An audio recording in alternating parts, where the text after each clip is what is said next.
Hello students, कैसे हैं आप सब। एक बार पुनः आप लोगों के सामने आज जीव विज्ञान के एक नए वीडियो के साथ आज हम ट्रांसक्रिप्शन ऑफ आरएनए यानी मैसेंजर आरएनए का ट्रांसक्रिप्शन पढ़ेंगे। ये प्रोटीन संश्लेषण के अंतर्गत आता है। प्रोटीन संश्लेषण के दो चरण हैं। नंबर एक ट्रांसक्रिप्शन,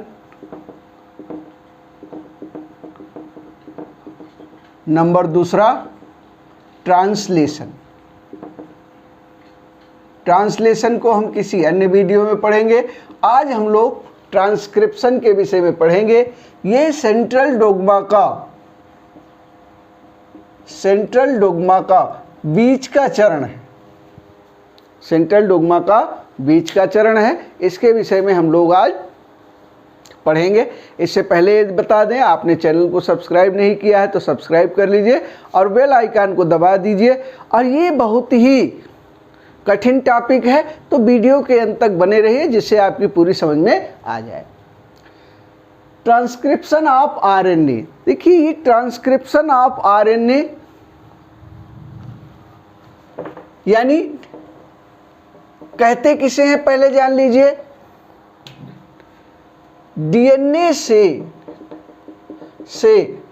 आरएनए, विशेषकर मैसेंजर आरएनए के बनने की प्रक्रिया को हम क्या कहते हैं? ट्रांसक्रिप्शन कहते हैं।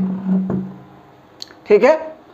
इसकी खोज 3 वैज्ञानिकों ने की थी। नंबर 1 जेनार्ड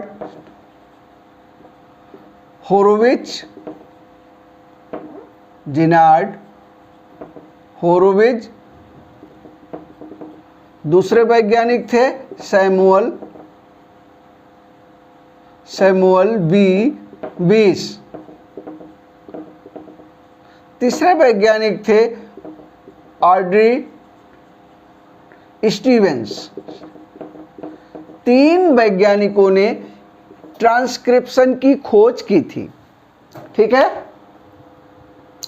ट्रांसक्रिप्शन की खोज 3 वैज्ञानिकों ने की थी। जेनार्ड होरोविज, सैमुअल बीस और ऑड्री स्टीवेंस ने ट्रांसक्रिप्शन की खोज की थी।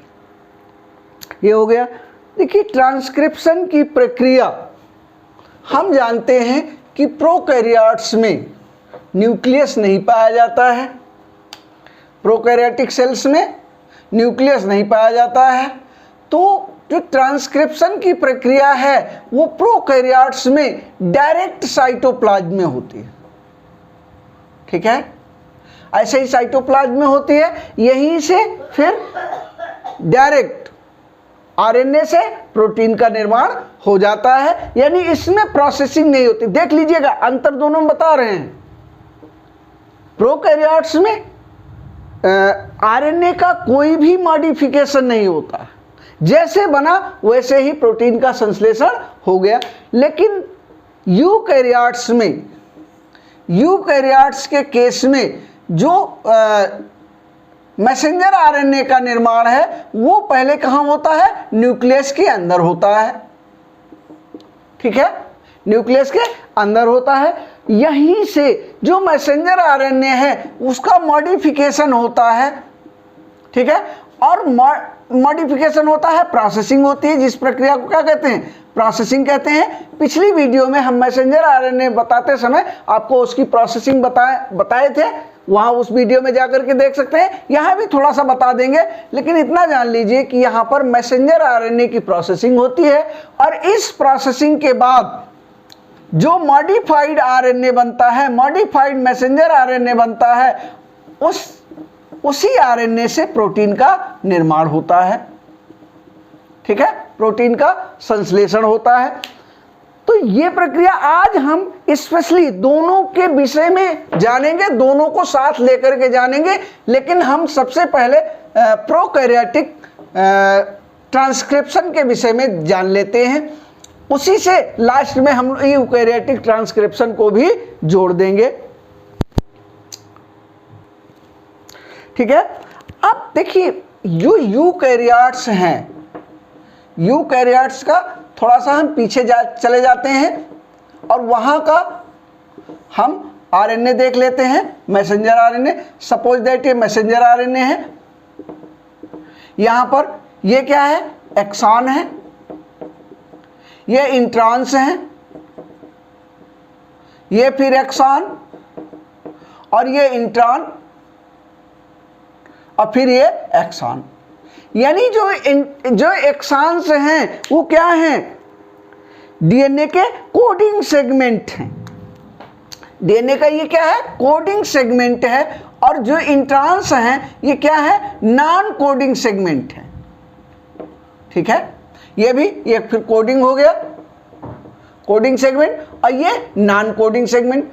अब यहां से यदि प्रोटीन का संश्लेषण होगा तो यहां तक होगा, उसके बाद समाप्त हो जाएगा, पूरे का पूरा जो प्रोटीन है बन नहीं पाएगा। तो इस आरएनए की, यूकैरियोट्स में इस आरएनए की क्या होती है, इसको बोलते हैं एचएनआरएनए, एचएनआरएनए। ठीक है, एचएनआरएनए, यानी इसका पूरा नाम heterogeneous nuclear RNA, heterogeneous nuclear RNA. ठीक है, तो इस आरएनए का क्या होता है, इस आरएनए की प्रोसेसिंग होती है। प्रोसेसिंग में क्या किया जाता है, इसके जो इंट्रॉन्स हैं उनको क्या कर लिया जाता है, अलग कर लिया जाता है। इनके इंट्रॉन्स को काट करके क्या किया जाता है, हटा दिया जाता है इनके इंट्रॉन्स को। और हटाने के बाद जो आरएनए प्राप्त होता है वो कैसा आरएनए होता है, वो कोडिंग आरएनए होता है, एक्सॉन। अब ये टोटल क्या हो गया, एक्सॉन हो गया। ये मान लीजिए 1 था, 2 था, ये 3 था, तो एक्सॉन 1, एक्सॉन 2 और एक्सॉन 3। अब इसमें से जो नॉन कोडिंग सेगमेंट था वो क्या हो गया, अलग हो गया, बाहर चला गया। अब इसमें 2 प्रक्रियाएं और होती हैं। ठीक है, 2 प्रक्रियाएं और होती हैं। ठीक है, इस प्रक्रिया में 5 डिग्री सिरे पर ये 5 एंड है और ये 3 एंड है। तो इस 5 एंड पर 7 मेथिल ग्वानोसिन, 7 मेथिल ग्वानोसिन, इसको कहते हैं 7mg भी कहते हैं शॉर्ट में। इसकी एक कैप जुड़ती है, कहां, यहां से ठीक पहले, इनिशिएशन पॉइंट से ठीक पहले। ठीक है, और दूसरे सिरे पर पॉली ए जुड़ता है। इसका पूरा नाम है पॉली एडेनिलीन टेल, पॉली एडेनिलीन टेल। ठीक है, तो ये पॉली ए टेल जुड़ता है। ये प्रक्रिया क्या कहलाती है, ये पूरी प्रक्रिया कहलाती है पोस्ट ट्रांसक्रिप्शनल मॉडिफिकेशन। क्या कहलाती है, पोस्ट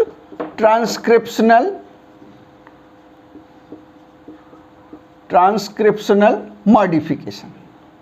ठीक है, इसको हम पिछले वीडियो में आपको विस्तार से बताए थे, जहां हमने जो है वो मैसेंजर आरएनए पढ़ाया था, वहां पर पढ़ाया था। ठीक है, तो ये होते हैं किसमें, यूकैरियोट्स में। अब ये जो मिला, अब ये प्रोटीन संश्लेषण के लिए पूर्ण रूप से तैयार है। लेकिन जो प्रोकैरियोट के केस में है, प्रोकैरियोट के केस में ये कोई भी प्रक्रिया संपन्न नहीं होती। डायरेक्ट जो मैसेंजर आरएनए बना है उसी से प्रोटीन का संश्लेषण हो जाता है। आइए हम देख लेते हैं ट्रांसक्रिप्शन की प्रक्रिया कैसे शुरू होती है। देखिए ट्रांसक्रिप्शन, देखिए जो डीएनए है उसमें 2 स्ट्रैंड होते हैं, 5 प्राइम एंड 3 प्राइम एंड, और ये 3 प्राइम एंड और 5 प्राइम एंड, ये 2 सिरे हैं। अब देखिए जो हमारा मैसेंजर आरएनए बनना है वो केवल एक स्ट्रैंड से बनता है। अब किस स्ट्रैंड से बनता है ये किस पर निर्भर करता है, प्रमोटर और टर्मिनेटर पर डिपेंड करता है। किस पर डिपेंड करता है, प्रमोटर और टर्मिनेटर पर,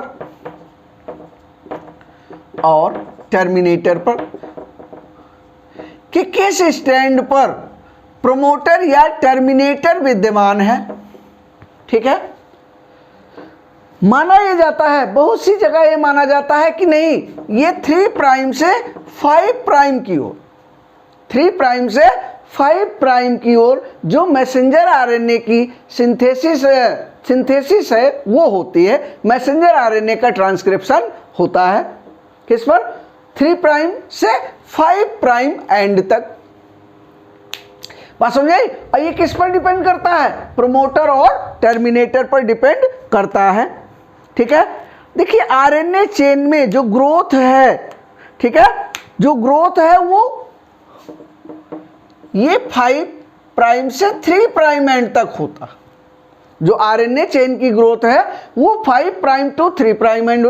अच्छा ये, अब ये देखिए, ये इसका 5 प्राइम से 3 प्राइम, किसका, आरएनए चेन की, आरएनए चेन जो है वो 5 प्राइम से 3 प्राइम तक।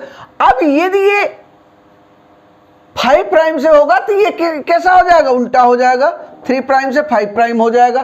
तो किस स्टैंड पर होगा, जो स्टैंड 3 प्राइम से 5 प्राइम होता है। अब कहेंगे नहीं सर इधर से ये भी 3 प्राइम से 5 प्राइम ये भी है, ठीक है, तो ये नहीं होता। अभी हमने क्या बताया, डिपेंड करता है किस पे, प्रोमोटर और टर्मिनेटर पर डिपेंड करता है कि प्रोमोटर और टर्मिनेटर हैं कहां कहां। ठीक है, हम ये नहीं कह रहे हैं इस पर नहीं होता है, इस पर भी हो सकता है, लेकिन यदि प्रोमोटर और टर्मिनेटर हैं तो, नहीं है तो इस पर नहीं होगा। जनरली हम ये मानते हैं कि 3 प्राइम से 5 प्राइम एंड पर ही इसका सिंथेसिस होता है, किसका, मैसेंजर आरएनए की, ट्रांसक्रिप्शन मैसेंजर आरएनए का होता है। अब एक चीज और जान लीजिए, देखिए ये जो स्ट्रैंड है जिस पर मैसेंजर आरएनए की सिंथेसिस होनी है, इसको बोलते हैं टेम्पलेट स्ट्रैंड। ठीक है, टेम्पलेट स्ट्रैंड। ठीक है, और इसको बोलते हैं, ये जो स्ट्रैंड है इसको बोलते हैं कोडिंग स्ट्रैंड, कोडिंग स्ट्रैंड, या इसको ये भी कह सकते हैं कि क्या है ये, anti template, anti template strand. ये यदि टेम्पलेट स्ट्रैंड है तो ये कैसा होगा, एंटी टेम्पलेट स्ट्रैंड होगा। बात समझ आई? ठीक है, ये हो गया। अब देखिए प्रोमोटर पर, अब दूसरा फिगर बना लेते हैं। देखिए यहां पर सपोज दैट यहां से यहां तक, यहां से यहां तक इसका जो है वो ट्रांसक्रिप्शन होना है। ठीक है, यहां से यहां तक इसका ट्रांसक्रिप्शन होना है। अब ये क्या होगा, ये होगी प्रोमोटर साइट, प्रोमोटर साइट होगी, और इस साइट को क्या कहा जाएगा, टर्मिनेटर साइट, टर्मिनेटर साइट। देखिए जो ट्रांसक्रिप्शन है उसके 3 चरण हैं, इनिशिएशन, इलांगेशन और टर्मिनेशन। इनिशिएशन का, जब मैसेंजर आरएनए का निर्माण शुरू हो उसको क्या कहेंगे, इनिशिएशन। इलांगेशन यानी मैसेंजर आरएनए बढ़ता जाए उसको कहेंगे इलांगेशन, अभी हम बता देंगे इसके विषय में। टर्मिनेटर कहेंगे जब मैसेंजर आरएनए की सिंथेसिस जहां पर बंद हो जाए तो उसको कहेंगे टर्मिनेशन। ये हो गया। अच्छा, जहां से मैसेंजर, जो प्रोमोटर साइट है, जो प्रोमोटर साइट है, उस प्रोमोटर साइट पर कुछ विशेष होता है तभी उसको प्रोमोटर साइट कहते हैं, कुछ विशिष्ट होता है तभी उसको हम प्रोमोटर साइट कहते हैं। देखिए यहां पर ये सपोज दैट यहां ये प्रोमोटर साइट है, यहां पर जो आरएनए पॉलीमरेज है वो जुड़ना है, आरएनए पॉलीमरेज जुड़ना है कहां पर, प्रोमोटर साइट पर। यहां पर, यहां से जहां से शुरू होना है, ये यहां से लगभग 10 न्यूक्लियोटाइड पीछे, 10 न्यूक्लियोटाइड पीछे, 10 न्यूक्लियोटाइड पीछे एक सीक्वेंस होता है, एक सेगमेंट होता है लगभग कितने का, लगभग 6 न्यूक्लियोटाइड का एक सीक्वेंस होता है। ठीक है, ये होता है TA TA ठीक है, TA अब जो इसका कॉम्प्लीमेंट्री है, जो इसका कॉम्प्लीमेंट्री है, यहाँ A होगा, A की जगह T होगा, T की जगह A होगा, और फिर A की जगह T होगा, T होगा और A होगा। इसका उल्टा होगा। इस साइट को हम टाटा बॉक्स भी कहते हैं, टाटा बॉक्स और प्रिब्नो बॉक्स,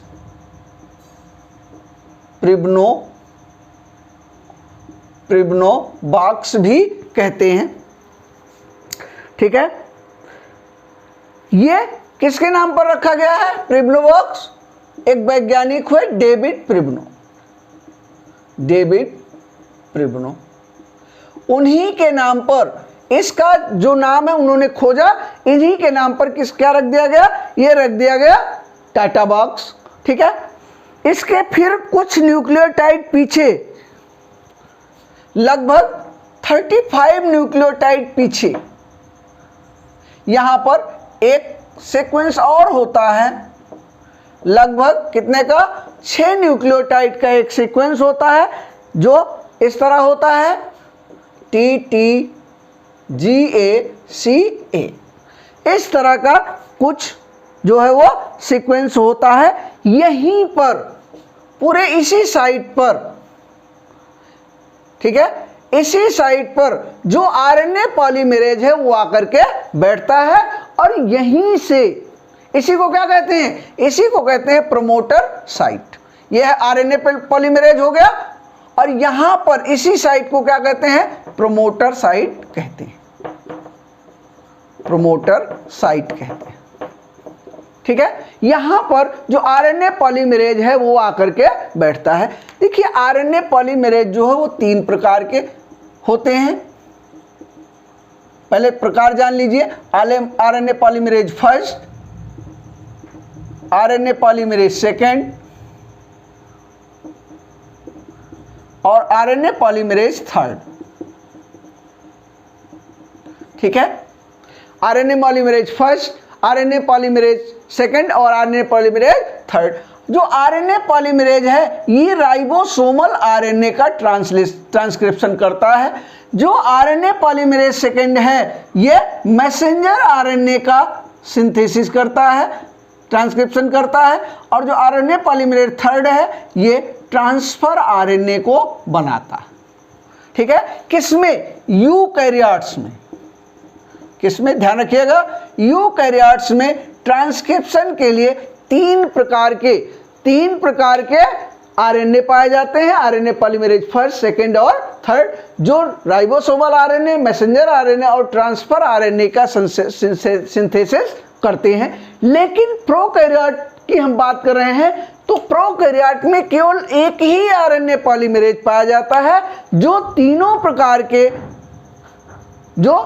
प्रकार के RNA की सिंथेसिस करता है। बात समझ में आई कि नहीं? अब ये यहां से हम फिर शुरू करते हैं। देखिए जैसे ही ये जो RNA पॉलीमरेज है, ये RNA पॉलीमरेज है, इसमें 2 alpha, beta prime, sigma factor और ओमेगा फैक्टर, इसको बोलेंगे सिग्मा फैक्टर, और ये है ओमेगा फैक्टर। ठीक है, ये है ओमेगा फैक्टर। ये इतना पाया जाता है, 2 अल्फा, एक बीटा प्राइम, एक सिग्मा और एक ओमेगा फैक्टर पाया जाता है। ठीक है, अब ये जो है, सपोज दैट ये प्रोमोटर साइट है,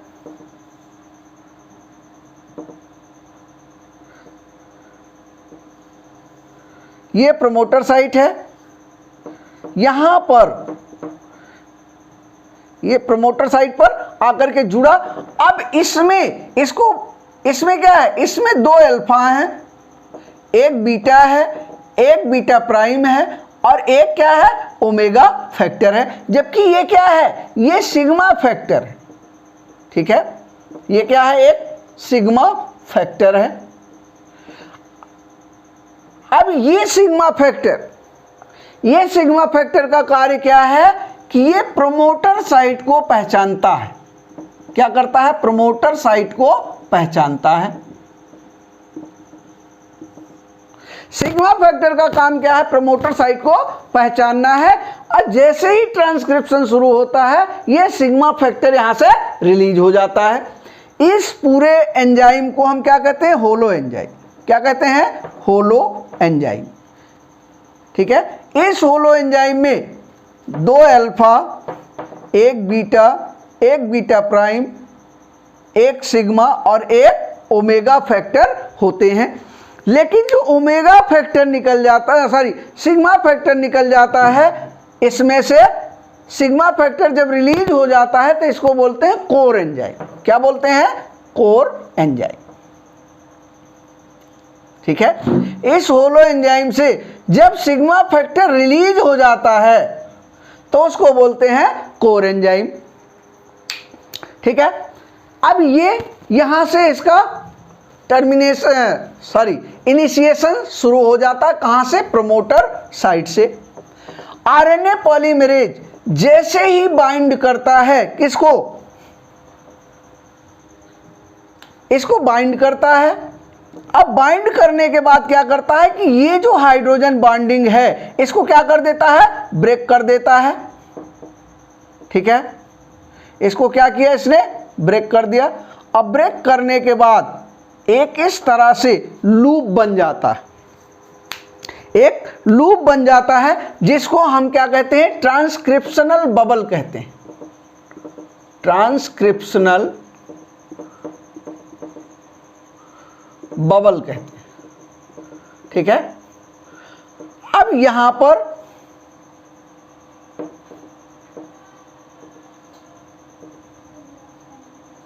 इस ट्रांसक्रिप्शनल बबल पर ये जो होलो एंजाइम है आकर के लग गया। इसने क्या किया, आरएनए पॉलीमरेज ने इसने क्या किया, हाइड्रोजन बॉन्डिंग को तोड़ दिया।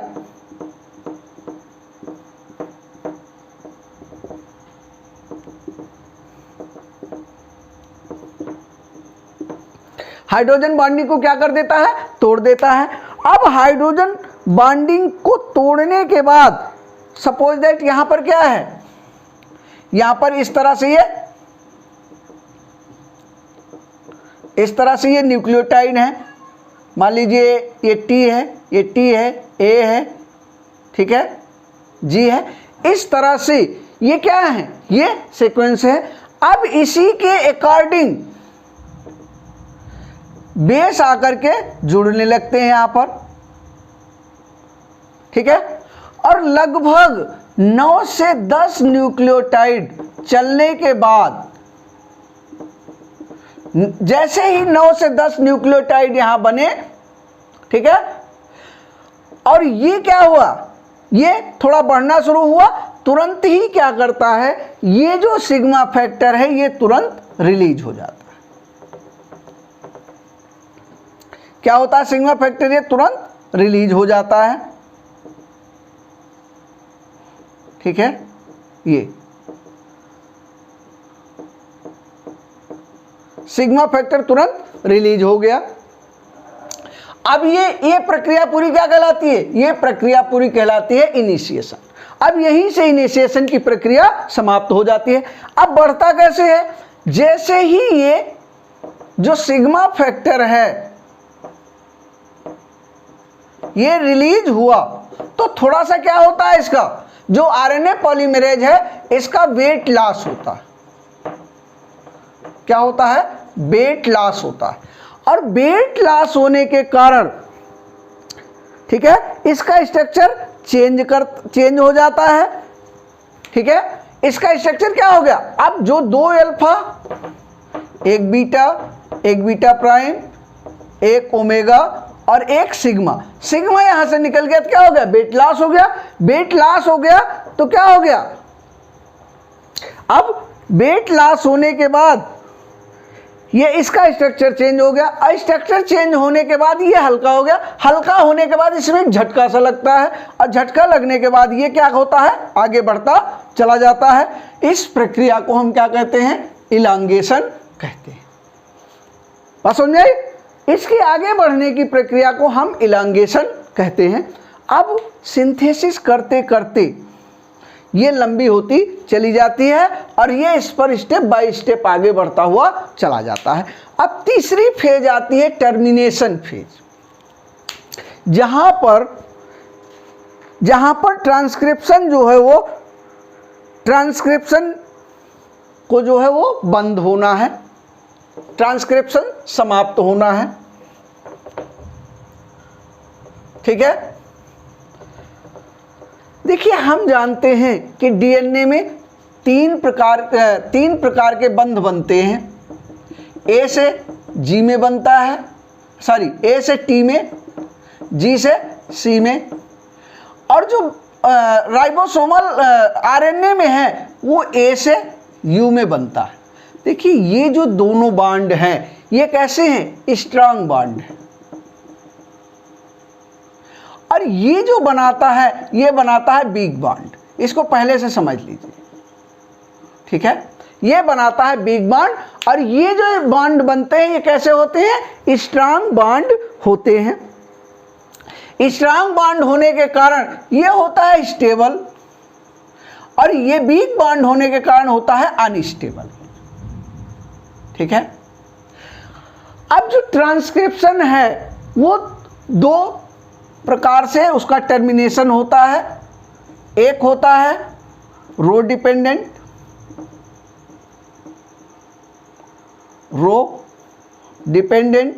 और एक होता है रो इंडिपेंडेंट।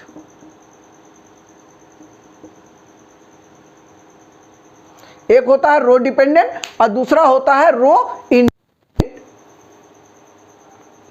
ठीक है, देखिए बना लेते हैं। ये हो गई बबल,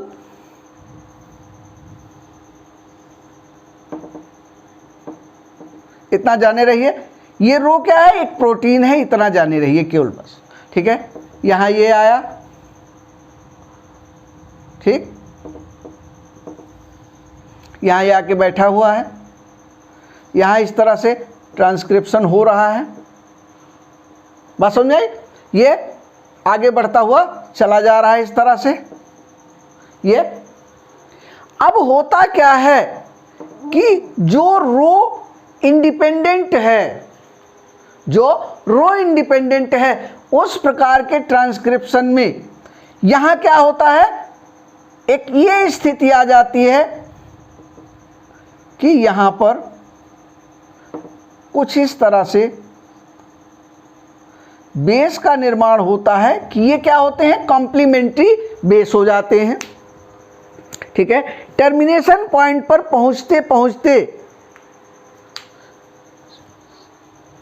ठीक है, टर्मिनेशन पॉइंट पर पहुंचते पहुंचते होता क्या है, कुछ ऐसे बेसेज आ जाते हैं।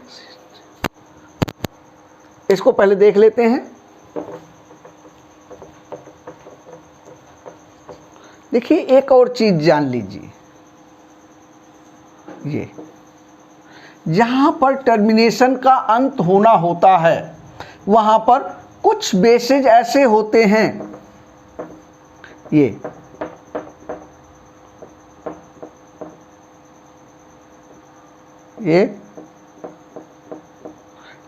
मान लीजिए सपोज दैट डीएनए में ये 3 प्राइम और 5 प्राइम एंड पर सी जी ए टी।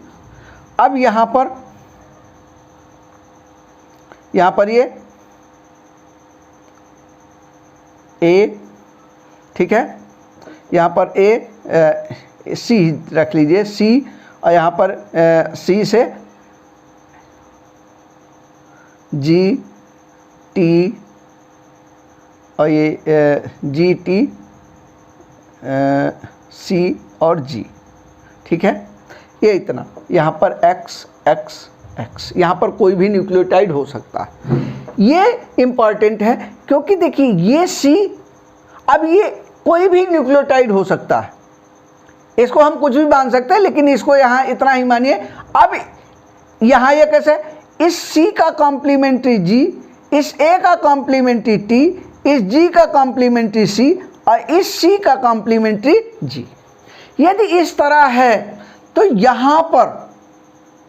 यहाँ पर देखिए इस तरह से एक मैसेंजर आरएनए में इस तरह से एक बबल बन जाता है।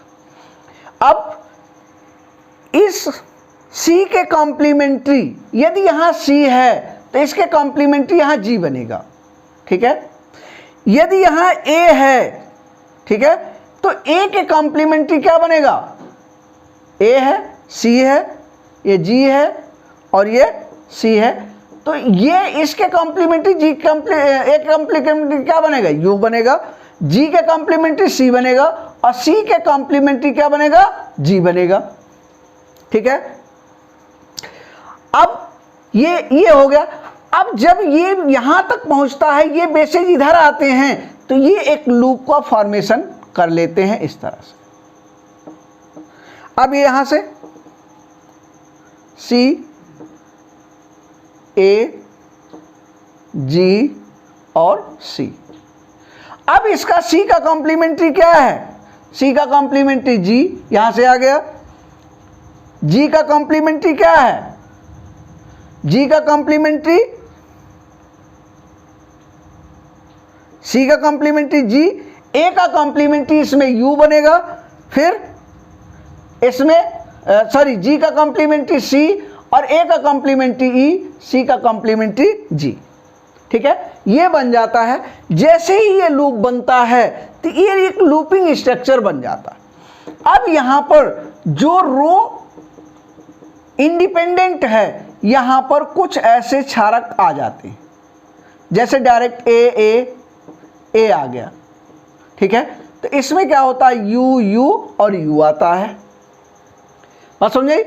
अब जब यहाँ U आता है तो यहाँ पर ये क्या, जैसे ही ये लूपिंग हुआ तो क्या हुआ, खिंचाव उत्पन्न हुआ। हमने अभी क्या बताया, ये जो AU है ये बॉन्ड कैसा है, अनस्टेबल है, और तुरंत ही क्या होता है, ये बॉन्डिंग टूट जाती है और ये तुरंत निकल करके अलग हो जाता है। जो हमारी श्रृंखला है वो तुरंत निकल के क्या हो जाती है, अलग हो जाती है।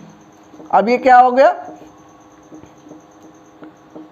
ये जो अभी हमने बताया आपको, यक्स यक्स यक्स, इस यक्स की जगह क्या आ जाता है, इसमें वाई और वाई आ जाता है, ठीक है। और ये जो प्रक्रिया है ये तुरंत ही टर्मिनेशन साइट पर पहुंचने पर या तो ये कोड पाए जाएंगे, टर्मिनेशन साइट पर पहुंचने पर ये कुछ सीक्वेंस होता है ए करके, और ये क्या होता है, तुरंत ही अलग हो जाता है। और यहीं पर अलग होने के बाद जो ये आरएनए पॉलीमरेज है ये भी अलग हो जाता है और ये श्रृंखला बन करके मैसेंजर आरएनए की तैयार हो जाती है। लेकिन यदि हम बात करें रो डिपेंडेंट की, क्या करते हैं, रो डिपेंडेंट की यदि हम बात करें तो जैसे ही ये श्रृंखला शुरू हुई तो यहाँ पर एक प्रोटीन आकर के जुड़ जाता है, इसको हम रो प्रोटीन कहते हैं। क्या कहते हैं, रो प्रोटीन। अब ऐसे ही जैसे इसमें बेसेस थे G A C, ऐसे ही X और इसका C का G, A का T, G का C और C का G। ये अब ये यहाँ कॉम्प्लीमेंट्री बेस बना लिए, लेकिन यहाँ पर क्या है, ये जरूरी नहीं है कि A आए, यहाँ पर ये C G C A भी आ सकता है, U भी आ सकता है। तो G का कॉम्प्लीमेंट्री C हो गया, फिर C हो गया, U का A हो गया और A का क्या हो गया, यहाँ T होगा। तो अब ये देखिए कि यहाँ पर भले ही एक बॉन्ड U और A के बीच में स्टेबल है, लेकिन यहाँ बॉन्ड कैसे है, स्टेबल बॉन्ड है। तो जब ये स्टेबल बॉन्ड है तो ये टूटते नहीं हैं, लेकिन जैसे ही यहाँ थोड़ा सा टाइम लैप्स हुआ लूप बनने के कारण, अब तब तक ये जो रो प्रोटीन है ये यहाँ आकर के पहुँचता है और ये रो प्रोटीन क्या करता है, इस बॉन्ड को ब्रेक कर देता है और वहीं पर टर्मिनेशन की प्रक्रिया जो है वो शुरू हो जाती है। ठीक है, वहीं पर टर्मिनेशन की प्रक्रिया शुरू हो जाती है। इस रो प्रोटीन को हम टर्मिनेटर प्रोटीन भी कहते हैं, टर्मिनेटर प्रोटीन भी कहते हैं। ठीक है, अब यहां पर तीनों प्रक्रियाएं संपन्न हो गई, इनिशिएशन, इलांगेशन और टर्मिनेशन। दोनों प्रकार की प्रक्रियाएं, तीनों प्रकार की प्रक्रियाएं जो है वो समाप्त हो गई। अब यहीं पर बता दें, ये तो हो गई प्रोकैरियोट्स की। अब प्रोकैरियोट्स की और यूकैरियोट्स की दोनों की प्रक्रियाएं यहां तक समान हैं, प्रोकैरियोट्स में भी और यूकैरियोट्स में भी। लेकिन यूकैरियोट्स में इसके बाद क्या होता है कि यूकैरियोटिक सेल्स में आरएनए का मॉडिफिकेशन होता है। जैसे अभी हमने उसकी प्रक्रिया को, मॉडिफिकेशन की प्रक्रिया को हमने पूर्व में ही आपको बता दिया। उसके बाद की जो प्रक्रिया है उस आरएनए का क्या होता है, मॉडिफिकेशन होता है। अब मॉडिफिकेशन हो करके आरएनए का मॉडिफिकेशन होता है। अब मॉडिफिकेशन होने के बाद जो है वो प्रोटीन का संश्लेषण होता है। ठीक है, इस मॉडिफिकेशन को हम क्या कहते हैं, इस मॉडिफिकेशन को हम पोस्ट ट्रांसक्रिप्शनल मॉडिफिकेशन कहते हैं। ठीक है, मॉडिफिकेशन क्या कहते हैं, पोस्ट ट्रांसक्रिप्शनल मॉडिफिकेशन कहते हैं। इस ये पूरी प्रक्रिया आपको अभी हमने आपको शुरू में ही समझा दी। ठीक है, इसी के साथ अब हम इस वीडियो को यहीं समाप्त कर रहे हैं। ट्रांसलेशन में अगले वीडियो में फिर आपसे मुलाकात होगी। वीडियो को हमारे पूरा देखिए, यदि पसंद आया हो तो लाइक कीजिए, शेयर कीजिए और चैनल को भी सब्सक्राइब कीजिए। आपका बहुत बहुत धन्यवाद।